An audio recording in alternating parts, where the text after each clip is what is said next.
Dear students, welcome to this presentation.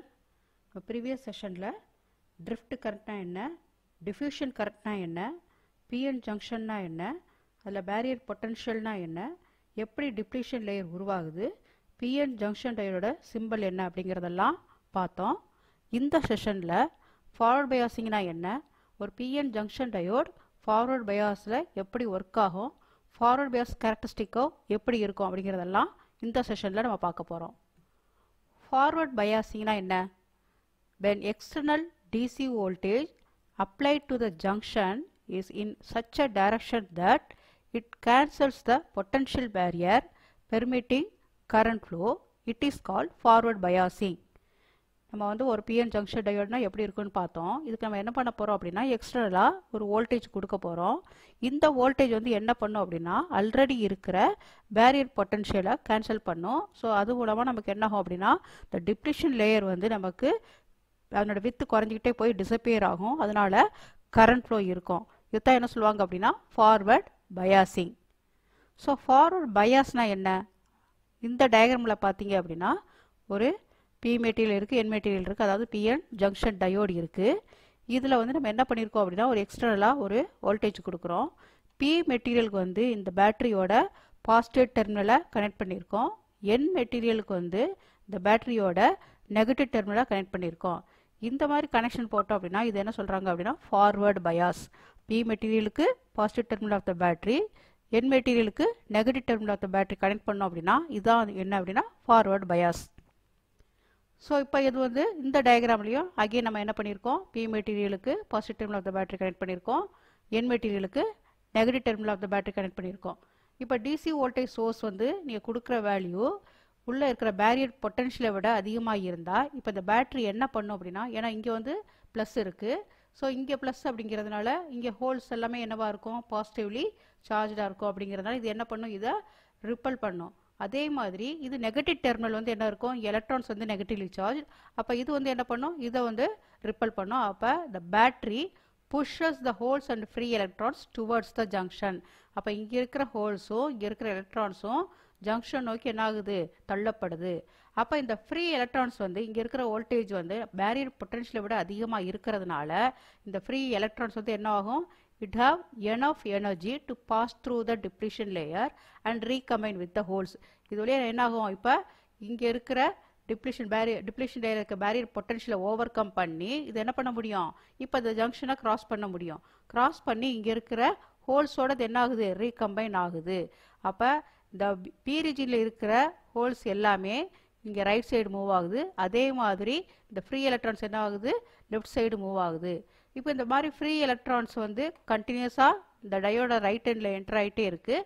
அதே மாதிரி holes வந்து என்னவாயிட்டே இருக்குது, இந்த லெஃப்ட் ஹேண்டில் கிரியேட் ஆகிட்டே இருக்குது. ஸோ அதனால நமக்கு என்ன இருக்குன்னா கண்டினியூஸாக கரண்ட் வந்து இருந்துக்கிட்டே இருக்கும்.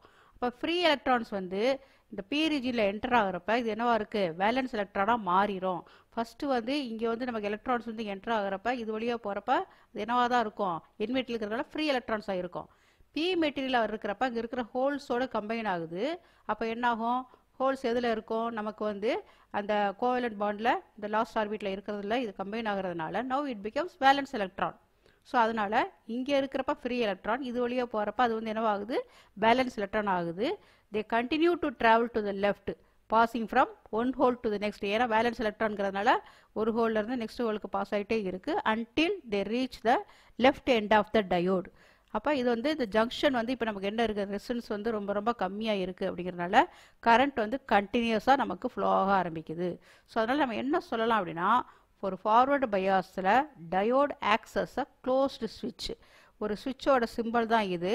ஸோ ஒரு சுவிட்ச் வந்து நம்ம ஓப்பனாக இருக்குது அப்படின்னா தான் நமக்கு என்ன இருக்காது, கரண்ட் ஃப்ளோ இருக்காது. அப்போ அதனோட சிம்பிள் இது. இப்போ வந்து டயோடு வந்து என்ன ஆகுது, நம்ம எக்ஸ்டர்னல் வோல்டேஜ் கொடுத்துருக்கோம், கரெக்டாக ஃபார்வர்ட் பயாஸில் கொடுத்துருக்கோங்கிறதுனால டயோடோட கண்டக்ஷன் ஸ்டார்ட் ஆயிடுச்சு, கரண்ட் ஃப்ளோ ஆகுதுங்கிறதுனால இதை ரெப்ரசன்ட் பண்ணுறதுக்கு என்ன செய்வாங்க அப்படின்னா இந்த சுவிட்ச் வந்து இப்போ க்ளோஸ் ஆகிருக்குன்னு காமிப்பாங்க. அதனால் எப்பயுமே நம்ம என்ன சொல்லலாம் அப்படின்னா ஃபார்வர்ட் பயாஸில் diode acts as a closed ஸ்விட்ச். அடுத்தது VI characteristics of a PN junction diode. Next என்ன செய்ய போகிறோம் அப்படின்னா கேரக்டரிஸ்டிக் கர்வ்ஸ் வந்து நம்ம பார்க்க போகிறோம். VI கேரக்டரிஸ்டிக் கர்வ் அப்படின்னாலே என்ன அர்த்தம் அப்படின்னா Vங்கிறது வோல்டேஜ், Iங்கிறது கரண்ட், அப்போ ஆம்பியர். ஸோ இப்போ இந்த VI கேரக்டரிஸ்டிக் அப்படிங்கிறது it is the curve between voltage across the junction and the circuit current. நம்ம கொடுக்கிற voltage then அந்த டயோடு வழியா flow ஆகிற current இந்த ரெண்டு கடையில் நம்ம என்ன பண்ண போகிறோம் ஒரு கிராஃப் வந்து பிளாட் பண்ண போகிறோம். அப்போ எக்ஸ் ஆக்சிஸில் எப்பயுமே என்ன இருக்கும்னா வோல்டேஜ் இருக்கும், கரண்ட் வந்து ஒய் ஆக்சிஸில் இருக்கும். அதுக்குரிய சர்க்கியூட் டயக்ராம் நம்ம வந்து இந்த விஐ கேரக்டரிஸ்டிக் வந்து நம்ம கண்டுபிடிக்கணும் வரையணும் அப்படின்னா ஃபஸ்ட்டு வந்து சர்க்கியூட் செட்டப் எப்படி இருக்கணும் அப்படின்னா இதுதான் நம்ம கொடுக்குற வோல்டேஜ், இது வந்து நம்மளோட டயோடு. அப்போ இங்கே என்ன பண்ணுறோம் அப்படின்னா இந்த வோல்டேஜை வேரி பண்ணணுங்கிறதுக்காக இதில் என்ன பண்ணியிருக்காங்க அப்படின்னா ஒரு வேரியபிள் ரெசிஸ்டரை இங்கே அக்ராஸ் கனெக்ட் பண்ணியிருக்காங்க. இதில் நம்ம என்ன பண்ணலாம் அப்படின்னா இதை வேரி பண்ணுறது மூலமாக வோல்டேஜை குறைக்கலாம் கூட்டலாம். இங்கே வந்து என்ன இருக்குது அப்படின்னா ஒரு ரெசிஸ்டன்ஸ் இருக்குது. இது எப்பயுமே வந்து இந்த மாதிரி காம்பனன்ட்ஸ்க்கு வந்து நம்ம என்ன பண்ணணும் சீரீஸில் போடணும். எதுக்காகனா டு ப்ரொடெக்ட் த டயோடு. ஏன்னா சம்டைம்ஸ் இது இல்லை அப்படின்னா அதிகமான கரண்ட் வந்து இது வழியாக போயிடுச்சு அப்படின்னா இந்த டயோடு என்னவாயிரும் டேமேஜ் ஆயிரும். ஸோ இது வந்து ஸ்பெசிஃபிகேஷனில் கொடுத்துருப்பாங்க மேக்ஸிமம் கரண்ட் ரேட்டிங் எவ்வளவுன்னு சொல்லி. சப்போஸ் இந்த ரெசிஸ்டன்ஸ் நீங்கள் போடலை அப்படின்னா அதிகமான கரண்ட் வந்து ஒருவேளை ஃப்ளோ ஆச்சு அப்படின்னா இந்த டயோட் பெர்மனெண்ட்டாக என்னவாயிரும் டேமேஜ் ஆயிரும். எப்பயுமே அதனால இந்த மாதிரி காம்பனன்ட்ஸ்க்கு சீரீஸில் ஒரு ப்ரொடெக்ஷனுக்காக ஒரு ரெசிஸ்டரை கனெக்ட் பண்ணியிருப்பாங்க. இது வந்து நம்ம கொடுக்குற வோல்டேஜ் மெஷர் பண்ணுறதுக்காக இதுக்கு அக்ராஸ் ஒரு voltmeter. So voltmeter is used for measuring the voltage. Then இங்கே வந்து இந்த டயோடு வழியாக ஃப்ளோ ஆகிற கரண்ட்டை கண்டுபிடிக்கிறதுக்காக இந்த டயோடுக்கு சீரீஸில் நம்ம என்ன பண்ணியிருக்கோம் அப்படின்னா ஒரு அம்மீட்டர். ஸோ அம்மீட்டருங்கிறது measuring instrument for measuring the current. So இந்த மாதிரி ஒரு கனெக்ஷன் போட்டுட்டு நம்ம ரீடிங் நம்ம எடுத்தோம் அப்படின்னா இது வந்து வோல்டேஜ் என்ன பண்ணியிருக்கோம் டயோடோட வோல்டேஜ் வீடிங்கிறது டயோடுக்கு அக்ராஸ் கொடுக்குற நம்ம வோல்டேஜ், இது வந்து ஐடி அப்படிங்கிறது டயோடு வழியாக ஃப்ளோ ஆகிற கரண்ட்டு. ஸோ இப்போ இதில் வந்து எக்ஸ் ஆக்சிஸில் நம்ம கொடுக்குற வோல்டேஜ், ஒய் ஆக்சிஸில் நமக்கு ஃப்ளோ ஆகிற கரண்ட்டு. இது நம்ம பிளாட் பண்ணோம் அப்படின்னா இதை நீங்கள் கொஞ்சம் கரெக்டாக கவனிச்சிங்க அப்படின்னா இங்கே வந்து ஜீரோங்கிறது ஆரிஜின். இப்போ நம்ம என்ன பண்ணியிருக்கோம் அப்படின்னா கொஞ்சம் கொஞ்சமாக வோல்டேஜை இன்க்ரீஸ் பண்ணிகிட்டே வரோம். நம்ம ஆல்ரெடி நம்ம என்ன பார்த்துருக்கோம் அப்படின்னா பேரியர் பொட்டன்ஷியல் வந்து சிலிக்கன் டயோடுக்கு 0.7 இருக்கும், ஜெர்மானியத்துக்கு 0.3 இருக்கும். இப்போ நம்ம பார்க்குறது வந்து சிலிக்கன் டயோடு. அப்போ இதில் வந்து கொஞ்சம் கொஞ்சமாக நீங்கள் இன்க்ரீஸ் பண்ணுறீங்க. இங்கே வந்து நமக்கு என்ன ஆகலை பெரிய அளவில் வந்து கரண்ட்டு ஃப்ளோ ஆகலை, ரொம்ப கம்மியாக தான் இங்கே வந்துக்கிட்டே இருக்குது, கரண்ட் பெரிய அளவில் இல்லை. இந்த பர்டிகுலர் ரீஜன் வந்த உடனே நமக்கு என்ன ஆகுது அப்படின்னா கரண்ட் வந்து இன்க்ரீஸ் ஆக ஆரம்பிக்குது. ஸோ அப்போ இதில் வந்து இங்கே ஜீரோன்னு மார்க் பண்ணியிருக்கோம், இங்கே வந்து ஏன்னு மார்க் பண்ணியிருக்கோம். ஸோ அப்போ சப்ளை வோல்டேஜ் இன்க்ரீஸ் பண்ண கரண்ட் ரொம்ப ரொம்ப ஸ்லோவாக தான் இன்க்ரீஸ் ஆகுது. இப்போ இது என்ன சொல்கிறோன்னா நான் லீனியர் அப்படின்னு சொல்கிறோம். ஸோ நான் லீனியர் அப்படின்னா வோல்டேஜ் கொடுக்க கரண்ட் உடனே என்ன ஆகலை இன்க்ரீஸ் ஆகலை. அப்போ இந்த போர்ஷன் நம்ம என்ன சொல்கிறோம் அப்படின்னா நான் லீனியர் அப்படின்னு சொல்கிறோம். அதுக்கப்புறம் இந்த வோல்டேஜ் வந்து கொஞ்சம் கொஞ்சமாக இன்க்ரீஸ் பண்ணோம் அப்படின்னா இந்த பேரியர் பொட்டன்ஷியலோட அதிகமாகுது. அப்போ பேரியர் பொட்டன்ஷியல் ஓவர் கம் ஆகிறதுனால கரண்ட் என்ன ஆரம்பிக்குது கொஞ்சம் கொஞ்சமாக அதிகமாக இன்க்ரீஸ் ஆக ஆரம்பிக்குது. ஆனால் அப்ளை பண்ணுற வோல்டேஜ் வந்து நமக்கு என்னவாக இருக்கும் கொஞ்சம் வந்து இன்க்ரீஸ் ஆனால் கூட ஓரளவுக்கு ஒரு கான்ஸ்டண்ட்டாக இருக்கிற மாதிரி தான் இருக்கும், ரொம்ப ஸ்லைட் வேரியேஷன் இருக்கும். So the voltage at which the barrier potential is eliminated is called cut-in voltage or knee voltage. இது வந்து ஒரு இம்பார்ட்டன்ட் டேர்ம். டயோடோட கட்-இன் வோல்டேஜ் அல்லது நீ வோல்டேஜ் என்ன அப்படிங்கிறது கேட்டால் நம்ம கண்டிப்பாக சொல்ல தெரியணும். ஸோ அதனால் சிலிக்கான் டயோடை பொறுத்தவரை அதனோட வேல்யூ வந்து கட்-இன் வோல்டேஜோட வேல்யூ 0.7 வோல்ட். நம்ம ஆல்ரெடி இந்த பேரியர் பொட்டன்ஷியல் பார்த்தோம் இல்லையா. ஸோ அதே தான் வந்து இப்போ என்ன சொல்லுவாங்க அப்படின்னா கட்-இன் வோல்டேஜ் அல்லது நீ வோல்டேஜ் சொல்லுவாங்க. ஸோ சிலிக்கான் டயோடுக்கு இதோட வேல்யூ வந்து 0.7 வோல்ட், ஜெர்மானியத்துக்கு இதனோட வேல்யூ வந்து 0.3 வோல்ட்.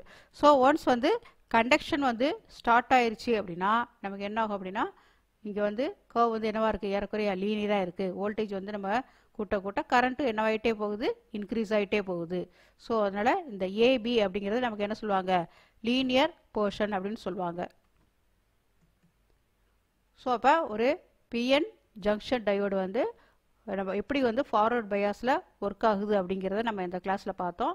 எப்படி வந்து அதனோட கேரக்டரிஸ்டிக் கர்வ் விஐ கேரக்டரிஸ்டிக் கர்வ்னு சொல்லுவாங்க, voltage versus current through the diode எப்படி வரைகிறதுங்கிறதையும் நம்ம பார்த்தோம்.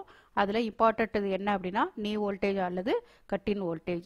ஸோ நம்ம நெக்ஸ்ட் கிளாஸில் நம்ம என்ன பார்க்கலாம் அப்படின்னா ரிவர்ஸ் பயாஸ்னால் என்ன, ஒரு பிஎன் ஜங்ஷன் டயோடோட ஒர்க்கிங் வந்து ரிவர்ஸ் பயாஸில் என்ன இருக்குங்கிறத பார்க்கலாம். ஸோ நீங்கள் ரெஃபர் பண்ண வேண்டிய புக்ஸ் வந்து principles of electronics by Mehta, electronic principles by Malvino. Thank you.